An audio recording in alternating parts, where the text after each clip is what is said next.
It's the end of April, and it's time to get that bed that looks like this turned into a bed that looks like this. So let's get to it, gardening Oh, Pittsburgh soil. Hello. Welcome back to Pittsburgh Home Garden. It is season 4, season 5. No, I think it's season 4 here on YouTube. My first year I didn't YouTube. Whatever. Hello, how's it going? I hope everybody's winter and spring has been going pretty well. We are here today to show you how to transform your bed over the course of, maybe about 6 hours. It's a very simple process that I like to go through every year. As you can see, I am in a field of weeds. This, of course, was my brassica bed last year, and it will be my brassica bed again this year.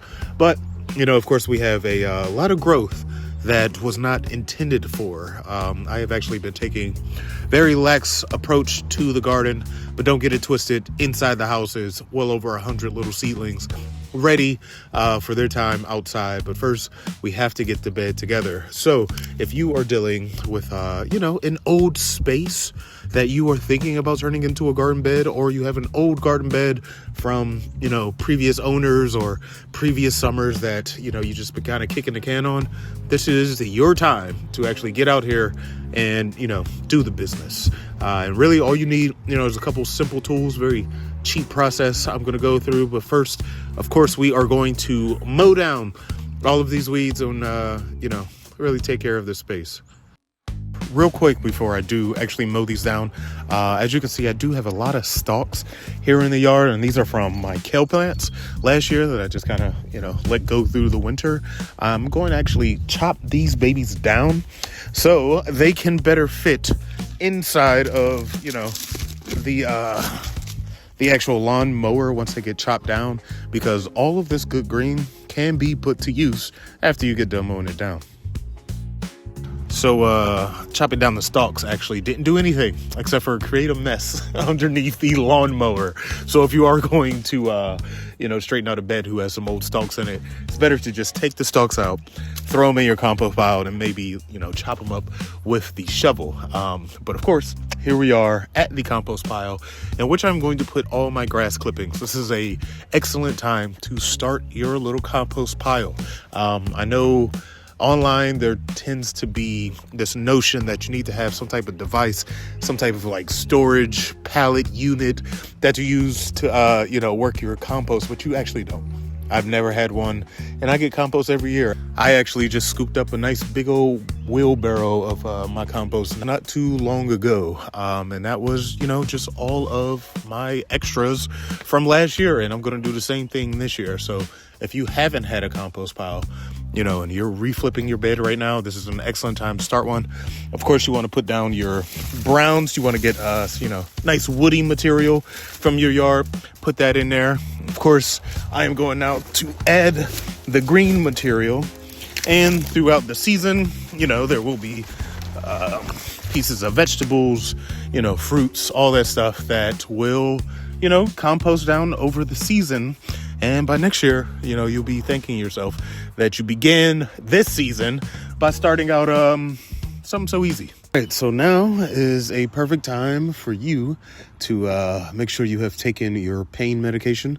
Grab your gabapentin, grab your favorite garden hoe, grab some water, and you really need to. You guys hear that? As the temperature begins to high rise and the sun stays longer in the sky, you gotta protect that body, oh my.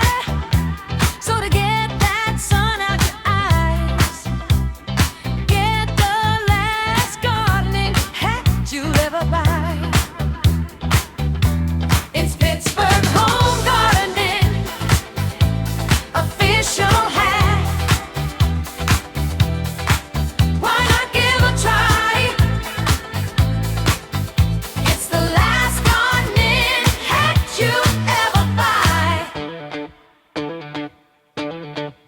Look at the cute ass logo in design. Home garden hat you'll never find. Look at the cute ass logo he designed.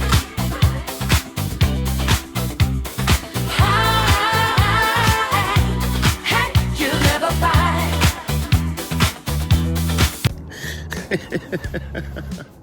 Hope you like that. And now that you got your water, you got your garden hoe or garden pitchfork, and your official Pittsburgh home garden hat, we can go ahead and actually get to business. Now, I have a 18-foot by 11-foot bed. So I know that this bed, is certainly bigger than most people's home garden's bed. And I have a couple of these in the yard. So, of course, my work is, maybe doubled of what you're going to end up doing.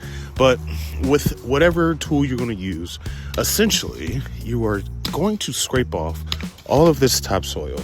And that might require just a little bit of digging for anyone coming from soils who, have just been lawns, I suppose.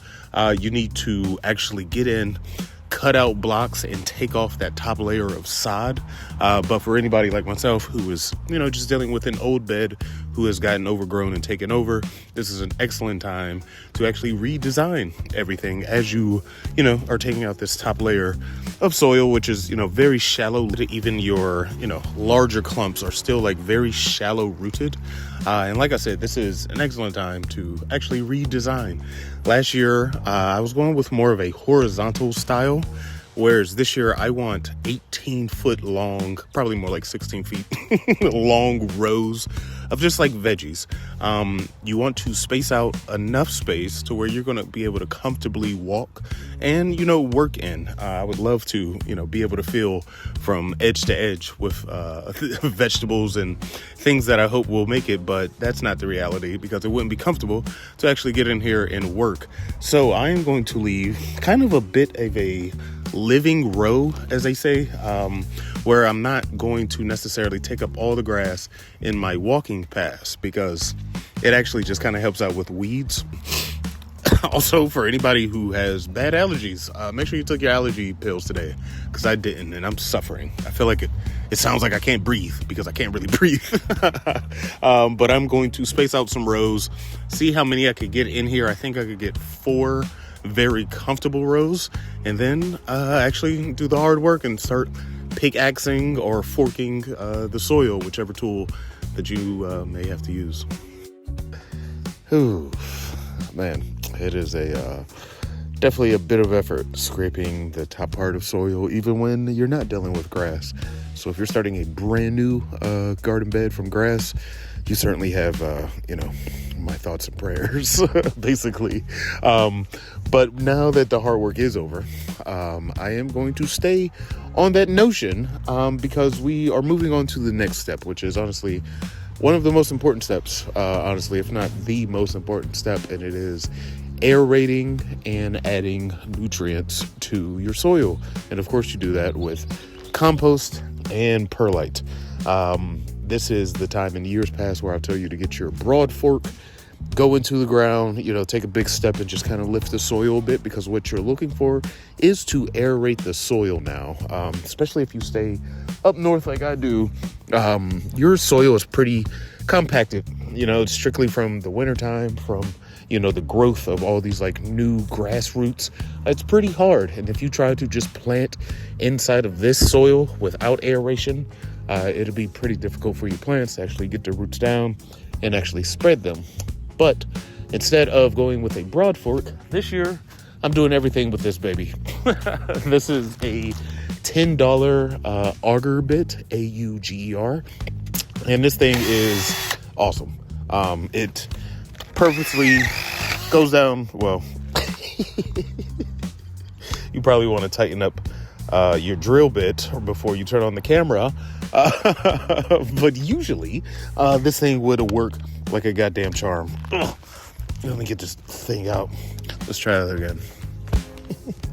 So usually you'll be able to just put this baby in the ground, and it aerates so much. Now, a lot of people use this for like hole digging. I've even used this to actually like plant some of my onion bulbs because, it's a real quick process. But what we're looking for here is actually to kind of till in all of the compost and perlite that we are going to use. So we will be using this tool more at like an angle to where everything just kind of mixes in together. You'll be able to see that more visually in a moment. But I want to make a quick comment about visiting your local farm shop. This year, I have been saving a ton of money just on my like pre-garden, buys, compost, perlite, new seeds, things like that. I have actually saved a ton of money by just going to like my local feed store. And unless you're, deep in the downtown of whatever city you're in, I imagine there is an old feed store somewhere around. And I would say check it out. I got super cheap seeds. They sell them by the ounces for like $1.50. I got 40 pounds of... Ooh, excuse me. Can't breathe still. Jesus. I got 40 pounds of compost for roughly, I don't know, 10, 11 bucks. I have 40 cubic feet of perlite, which... for those of you who know, this shit is expensive on the low. And I got 40 cubic feet for about $18. Support your local feed shop because they probably were around when your grandparents were kids, if you're lucky enough. Pittsburgh's one of those cities where we still got a few of those shops. So make sure you, give them your money because you'll save money and then you'll be able to use this goodness in the garden. So, of course, what you're really going to do now, start taking your compost and litter it over the site. I have two 16-foot garden beds now that I'm very happy with. This is actually a little bit less rows than what I thought. I think I said 3 or 4, but I'm happy with the width of these like fatty daddy rows I got now. So you want to spread a good healthy amount of compost in here because essentially this should be the only fertilization that I will need in this bed because these are all brassicas. It's the only time compost is going to go down. So I'm going to lay a nice healthy dose of compost, and then over that compost I am going to lay a nice healthy dose of perlite to make sure we have nice aeration inside the soil. Take that good old auger bit and mix away. Mix it like it is a bit of a cake. Nice dirt cake. And just like that, you have created a very viable garden bed that is ready for plants. I will make a suggestion. I would say that, even though it is the end of the season and, certainly planting time, I actually like to give my fresh beds about a week to just kind of live. Because then once I come back a week later, I can see which weeds I may have missed. They have gotten that time to grow. Hopefully within that week, it's rained a little bit as well to help soak in all of this compost. If not, I would go ahead and water. But most times, early spring, you can expect, rain at least once every 10 days around here, if not a lot more. So I like to give it that time to just let it breathe. I don't have any plants that need to go out today.